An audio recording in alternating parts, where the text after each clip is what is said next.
Falhar naquela prova mudou a minha vida para sempre. Fala Inevitável, seja muito bem-vindo a mais um vídeo aqui do canal. Meu nome é Thiago Rosa, eu sou neurologista preceptor da Unicamp e eu fui 5 vezes aprovado em concursos de prova de residência médica no meu ano de preparação. E ao longo dos últimos 4 anos eu já ajudei mais de 1000 alunos em suas preparações rumo às maiores residências médicas do país. E hoje eu tô aqui para te falar sobre como dar a volta por cima, depois de ter um resultado negativo na sua preparação para a prova de residência, e faça com que na realidade esse seja um ponto de virada que vai te conduzir até a tua aprovação naquela prova que você tanto sonhou. E esse é um assunto muito importante da gente abordar aqui hoje, porque eu lembro até agora no meu ano de preparação como tudo isso foi muito difícil, né? Eu quero contar um pouquinho da minha história para você e como eu usei esse tipo de resultado para fazer com que depois eu chegasse a 5 grandes aprovações em USP, Ribeirão,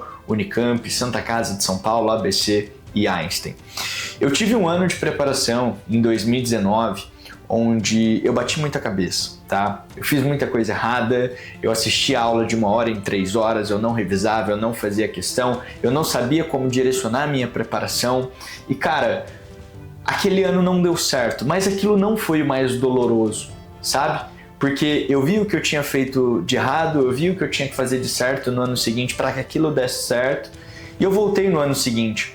Mas o resultado que mudou a minha vida, o resultado negativo que mudou a minha vida, foi no meu 2º ano de preparação, em 2020, quando eu vinha aplicando tudo que eu tinha estudado sobre a ciência do aprendizado ao longo do ano todo. Eu vinha revisando incansavelmente, eu vinha fazendo prova na íntegra, uma atrás da outra. As minhas notas no simulado, elas não paravam de subir. E cara, eu cheguei no final daquele ano, e eu lembro até hoje que a minha primeira prova foi a prova da Unifesp, que era uma das principais provas para mim. Eu fiz a prova da Unifesp, foi o primeiro ano que a prova ela diminuiu o tempo que você tinha para fazer aquela prova, então foi uma prova bem corrida. E cara, eu cheguei no final daquela prova, saí, fui jantar e à noite saiu o resultado, quanto eu tinha feito, né? Saiu o gabarito na realidade. E aí eu corrigi o gabarito ali, eu vi minha nota, eu vi, poxa, 78 eu tinha feito naquele meu ano. E eu parei para ver, bom, vamos ver quanto foi o corte no ano anterior, né? E eu mandava mensagem para a galera de cursinho, ninguém sabia muito bem me dizer, mas parecia que tinha oscilado ali entre 67 e 73. Ninguém sabia muito bem, mas o máximo que tinham me dito era 73 e o mínimo 67. Falei, poxa, se a gente estiver contando ali com 73, vamos chutar alto, eu estaria posicionado 5 pontos acima da nota de corte do ano anterior. E aquilo eu falei, cara, eu acho que vai dar certo. Eu acho que eu vou conseguir passar para a segunda fase, agora vai, tudo que eu fiz funcionou.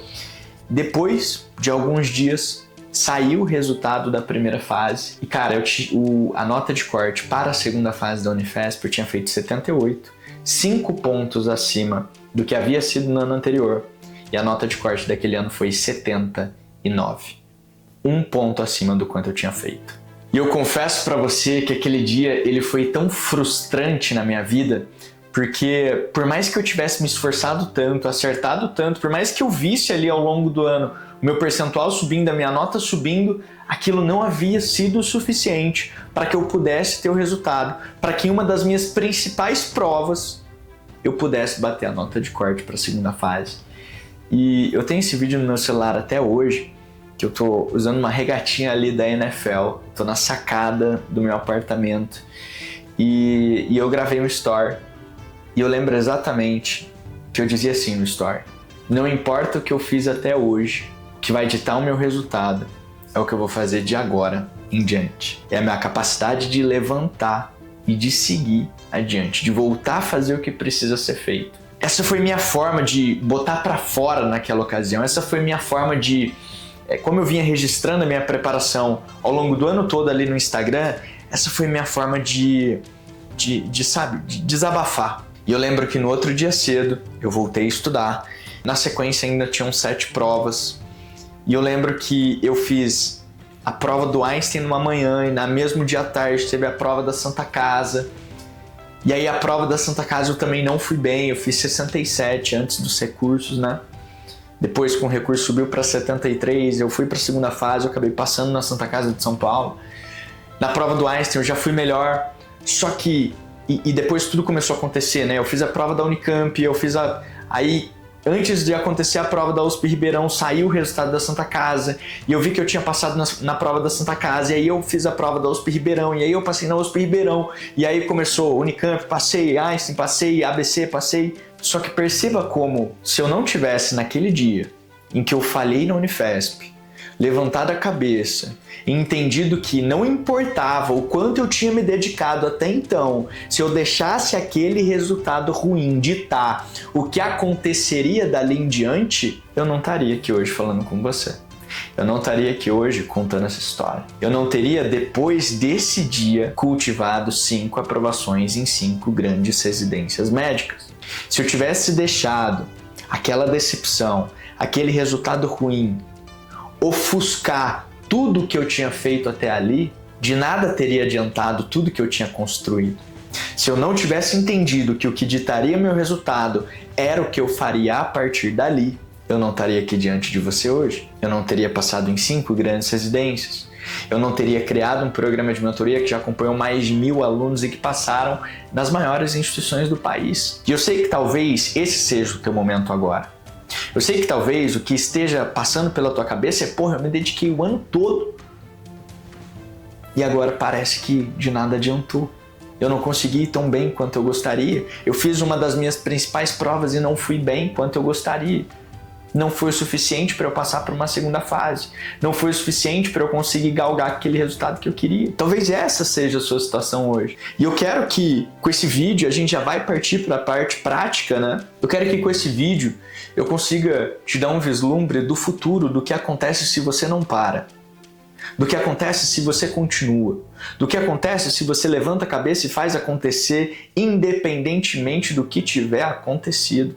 Eu quero poder hoje te mostrar que existe um caminho, existe uma forma de fazer tudo isso valer a pena. Mas Thiago, como fazer tudo isso valer a pena? Bem, o que eu quero te mostrar agora, o que você pode fazer a partir do momento que essa prova aconteceu, a partir do momento que esse resultado saiu, para que o próximo seja melhor ainda. Um dos maiores erros que eu vejo é as pessoas simplesmente se depararem com um resultado ruim e falarem, vou deixar por isso mesmo, vou focar na próxima prova. A pessoa ela nem corrige aquela prova que ela acabou de fazer.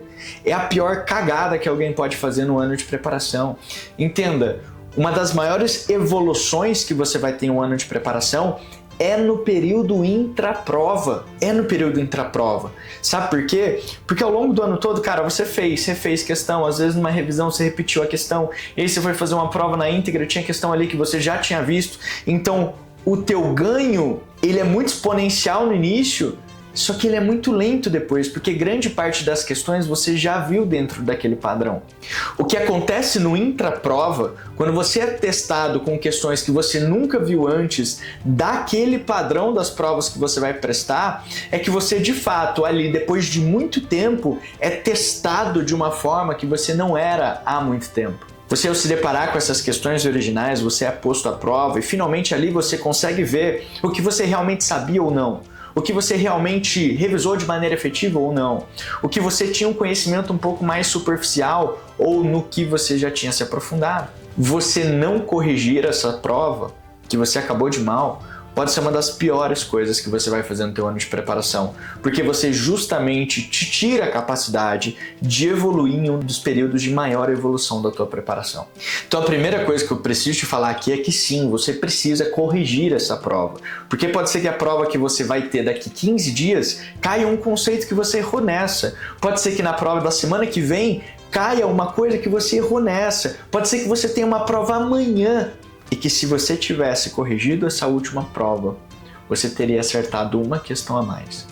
E essa uma questão a mais significasse a sua aprovação naquela prova que você vai fazer na sequência. Então parar e corrigir essa prova que você acabou de fazer é tão importante quanto tudo o que você fez até aqui. E é importante que enquanto você estiver corrigindo essa prova, você tenha um olhar crítico em alguns quesitos. Primeiro, será que esses erros que você teve eram erros decoreba? Eram erros de muito rodapé? Eram coisas que não tinha muito o que se entender, não tinha muito o que se raciocinar? Caso sim, é o momento de você entender que talvez seja válido você introduzir flashcards na tua rotina de estudo, na tua rotina de revisão, para pegar esses pontos mais batidos, esses rodapézinhos mais chatinhos. Ah não, Thiago, enquanto eu corrigi essa prova, eu entendi que eu tinha muito erro por falta de conteúdo, ou seja, é aquela questão que você vê e você fala assim, putz, eu nunca vi isso daqui desse conteúdo antes, putz, eu nunca vi isso daqui aprofundado desse jeito antes, putz, eu nunca vi esse ângulo desse conteúdo antes. É um erro por falta de conteúdo. O que você precisa fazer nesse cenário? Você precisa ver o comentário do cursinho, você precisa de repente fazer uma leitura dirigida de fragilidade daquele assunto. O que é isso, Thiago? É você pegar o teu resumo, ou é você pegar um outro material e ir de modo dirigido em cima desse ponto que você viu que te gerou dúvida. Ah, era sobre fluxograma de atendimento em trauma de pelve, estava aprofundado de um jeito que eu não lembrava. Poxa, vai lá no conteúdo, se aprofunda de novo. Em trauma de pelve, em tratamento do trauma de pelve. Agora não, corrigi essa prova e eu identifiquei que eu tive muito erro por falta de raciocínio mesmo. Então eu estava fazendo a prova ali, eu achei que eu soubesse, eu tinha estudado aquilo, eu achei que eu tinha um domínio daquele conteúdo, mas eu fiquei entre duas ali, tive muita dúvida, não consegui escolher a certa. Provavelmente, você ao ler essa questão, você ao ler o enunciado, ao ler as alternativas, você ficou inseguro em algum ponto específico ali que te conduziria entre A ou B.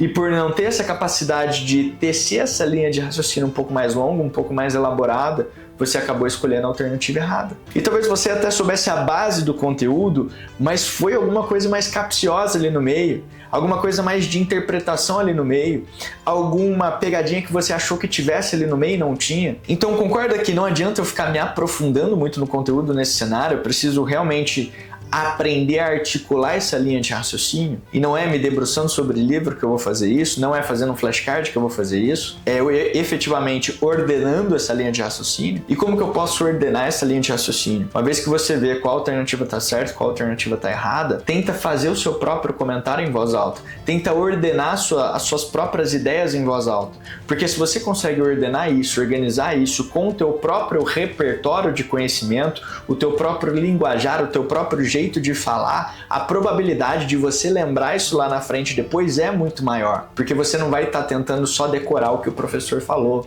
como ele explicou aquilo ali. E é claro, depois de você elaborar esse comentário em voz alta, você vai buscar ali o comentário do cursinho para validar ou invalidar isso que você raciocinou em voz alta. E você vai notar que talvez nesse processo de tecer essa linha de raciocínio, você chegue exatamente à conclusão do que você não sabia daquele conteúdo. E aí você, de novo, pode fazer uma leitura dirigida para buscar exatamente esse ponto que tinha te gerado dúvida anteriormente. Um outro ponto que você precisa ter atenção ao corrigir essa prova é, uma vez que eu entendo qual é o padrão dessa prova que eu acabei de fazer, quais foram os erros que eu tive nessa prova que eu acabei de fazer, dentro dos padrões das provas que eu ainda farei, quais são os temas que têm intersecção, quais foram os temas que eu errei nessa prova e que são muito incidentes nas próximas provas. Porque esses são os principais conteúdos que eu preciso revisar, que eu preciso me aprofundar, que eu preciso realmente dominar se eu quiser fazer a diferença nas próximas provas. Então sempre que você estiver corrigindo, pense, esse conteúdo aqui, ele é comum naquela próxima prova que eu vou ter? Segundo aquele padrão que eu já conheço da próxima prova, essa questão aqui poderia ter caído lá? Porque se você assinalar que sim, se você pensar que sim, guarda muita semelhança, tá aí ainda mais a importância de você se aprofundar nesse conteúdo. Tem uma frase que eu sempre gosto de falar que é: a tua aprovação pode estar naquela próxima questão que você errou e vai corrigir. Então você saber usar esses erros que você teve no teu ano de preparação é o que realmente vai te dar canja para que você consiga ser aprovado. Eu gosto de falar que no meu ano de preparação eu não fui aprovado 5 vezes porque eu acertei todas as questões possíveis e imagináveis, mas foi porque eu errei tanto durante o meu ano de preparação e eu corrigi cada questão com um nível de detalhe tão significativo que chegou no final do ano simplesmente não existia mais o que eu poderia errar numa prova, e de tanto errar e de tanto aprender com os meus erros, eu pude chegar a 5 grandes resultados. Então, só para recapitular aqui com você, um primeiro ponto: saiba lidar com o sentimento que você está vivendo agora. E você saber usar isso de maneira positiva, você entender que o que você fez até agora não é o que vai fazer a diferença, sim o que você vai fazer de agora em diante, é o principal. para que você não deixe tudo ser jogado por água abaixo. Segundo ponto, corrija no detalhe essa prova que você acabou de fazer, porque uma questão ali pode cair na próxima prova e pode gerar a tua grande aprovação. Terceiro ponto, para cada tipo de erro que você tiver, você vai corrigir e vai revisar de uma maneira diferente. Saiba qual maneira usar a depender do erro que você tiver, como eu acabei de falar anteriormente. E por último, lembre-se disso. Corrigir a próxima questão que você errar pode ser justamente a questão que vai te fazer ser aprovado no final desse caminho. Eu acredito em você e eu sei que você também acredita, então continue firme que eu quero ver a tua aprovação no final desse ano. E se você precisa de ajuda ao longo do seu ano de preparação, a primeira coisa é me seguir nas redes sociais que vão estar aqui embaixo para não perder nenhum conteúdo. E se você quer ser acompanhado pelo nosso time de monitores, com todos os recursos disponíveis dentro da nossa mentoria, para sua aprovação no seu ano de prova, é só preencher a aplicação que vai estar aqui embaixo desse vídeo, que meu time vai entrar em contato contigo. Não esquece de deixar aquele like, eu te vejo no próximo vídeo. Um abraço!